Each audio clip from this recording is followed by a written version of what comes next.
tentang bagaimana kita menerima informasi dan menyampaikan informasi. Jadi harus apa?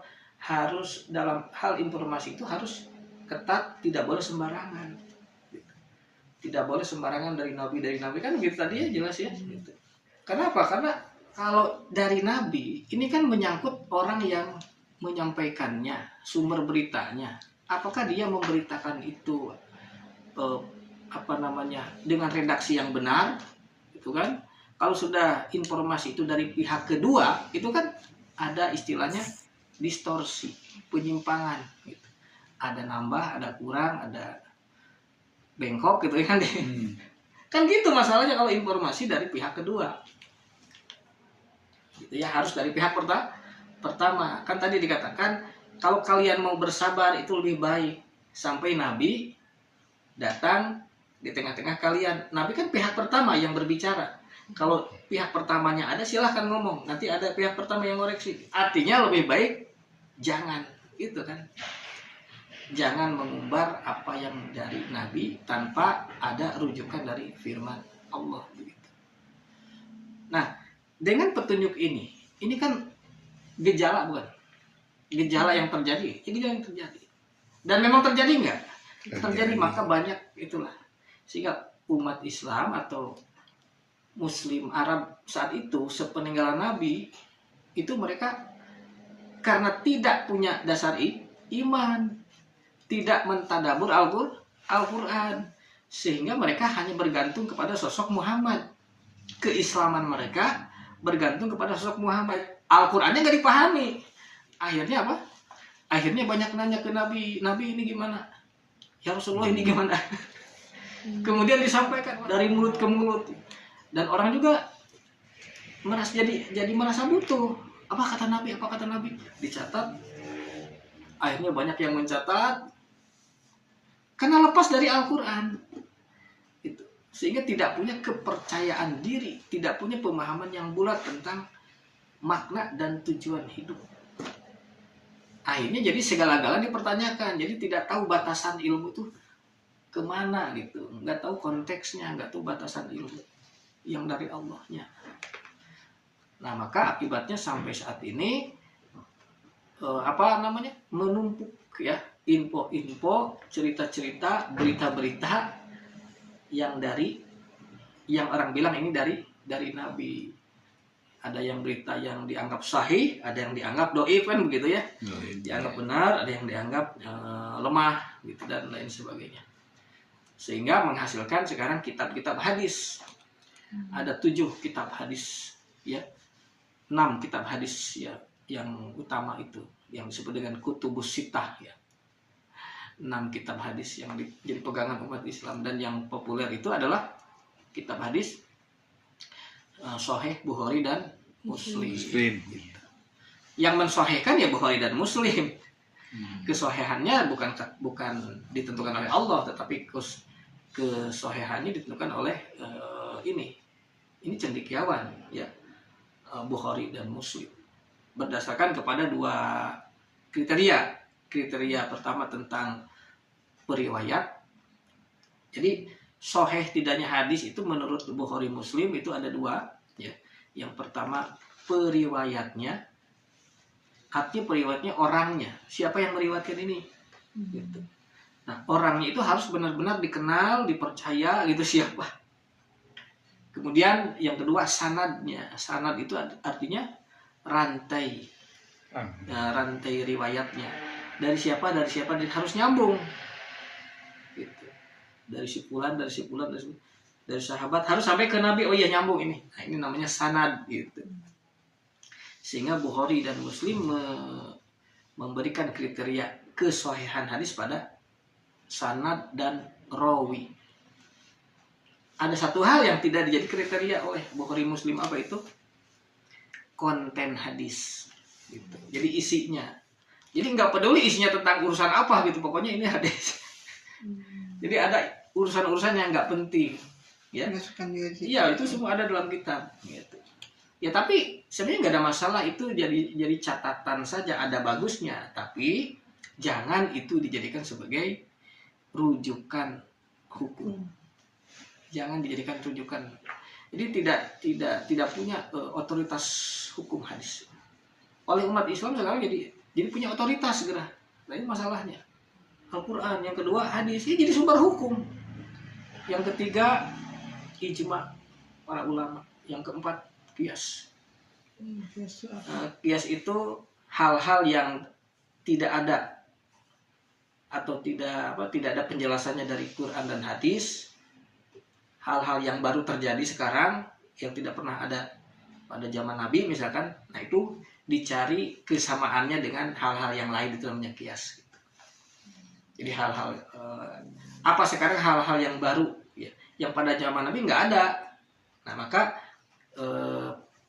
cara menarik hukumnya itu adalah dengan mencari persamaan-persamaan pada zaman Nabi, kira-kira sama ini kasusnya dengan masalah apa gitu, itu namanya.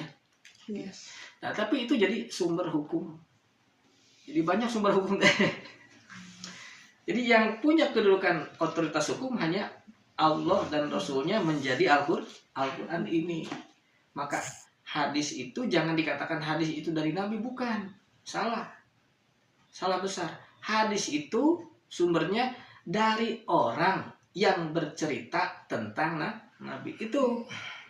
Apakah Nabi itu benar-benar dari Nabi atau tidak kan wallahu alam, kita tidak tahu. Ini sumber hadis itu dari seseorang saja, dari perawi. Nah sekarang perawi itu ditunjuk nggak sama Nabi? Kan enggak, ya. Apalagi sama Allah gitu, enggak. Si perawi itu punya otoritas, punya kewenangan dari siapa? Enggak punya. Tapi ya sah-sah saja, berhak orang namanya juga menceritakan, itu nggak ada masalah sih ya. Nabi pernah bilang begini, ya boleh. Cuman hati-hati jangan sampai itu menjadi otoritas hukum. Begitu yang dimaksud. Karena tadi antah bato a'malukum, itu kan sia-sia perbuatannya, nggak ada nilai apa-apa.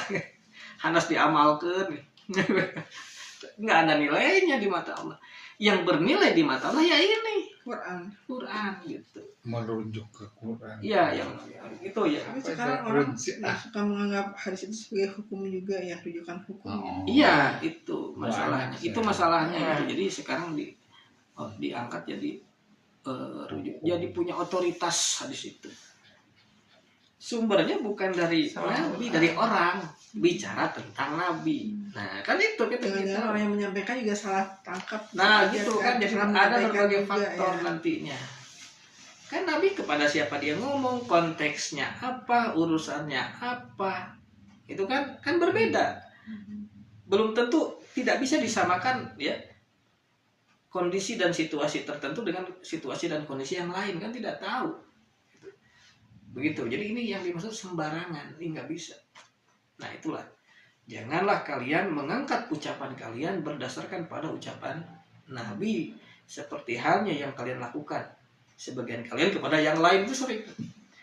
Nah, jadi Allah dan Rasulnya menyuruh untuk mencatat hanya yang firman itu, yang bukan firman itu tidak boleh. Kata Nabi nggak usah dicatat, itu mah gitu omongan saya. Tapi ini yang saya bacakan nih, ini saya dari Allah. Bismillahirrahmanirrahim. Sampai akhir itu catat semua. Nah itulah yang dicatat dan yang dibukukan sekarang menjadi Al-Quran.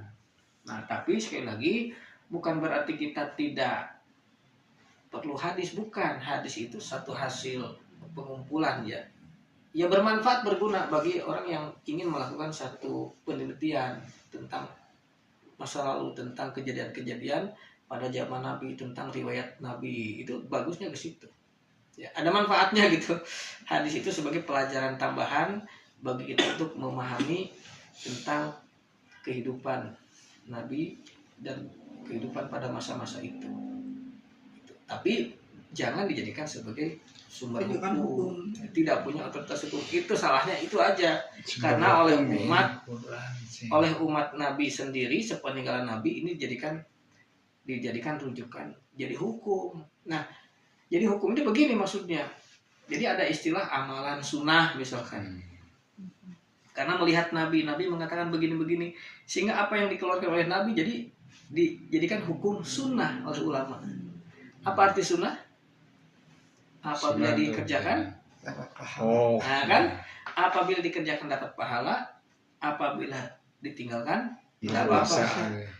Tidak berdosa. Nah, tidak berdosa. Nah, ini masalahnya apabila dikerjakan dapat pahala, yang memberi pahala siapa? Oh. Allah. Benar nggak Allah ngasih pahala? Nah, itu. Benar nggak Allah memberikan pahala dengan amalan itu? Yang kata orang ini Nabi mengamalkan ini. Hmm. Nah, kalau tidak, berarti itu tadi batok malukum. Ya sia-sia amalan, nggak ada pahalanya kok. Begitu.